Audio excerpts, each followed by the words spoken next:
HMW SSB ఎండి గారికి ఉన్నతాధికారులకి నేను విజ్ఞప్తి చేస్తున్నా, నమస్కారాలు తెలియజేస్తా ఉన్నా.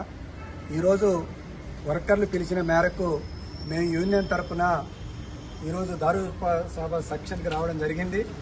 ఇక్కడికి ప్రజలు వచ్చి విపరీతమైన ఇబ్బందులు పెడుతున్నారు.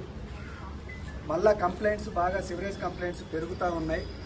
కారణం ఏంటని కనుక పరిశీలన చేస్తే గతంలో ఇక్కడ 80 కంప్లైంట్స్ ఉంటే వాటిని జీరోకి తీసుకొచ్చిన అనుభవం వీళ్ళకు ఉన్నది.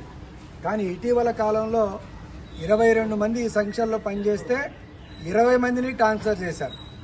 వచ్చిన కొత్త వాళ్ళకి అంతా కూడా ఈ ప్రాంతం అంతా కొత్త. ఫలితంగా ఇక్కడ ప్రజల సౌకర్యాలు ఏవైతే ఉన్నాయో అవి తీరడం లేదు. సమస్యలు పెరుగుతున్నాయి, కంప్లైంట్స్ పెరుగుతున్నాయి. ఇదే మేము గతంలో చెప్పినాం.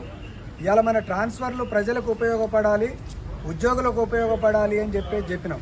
కానీ మొత్తం నిద్రలేసినట్టుగా ఇన్ని రోజులు పండుకొని ఒకేసారి లేచినట్టుగా 100% కొన్ని సెక్షన్లలో ట్రాన్స్ఫర్లు చేసిన ఫలితంగా అక్కడ చాలా ఇబ్బందులు ఎదురవుతున్నాయి.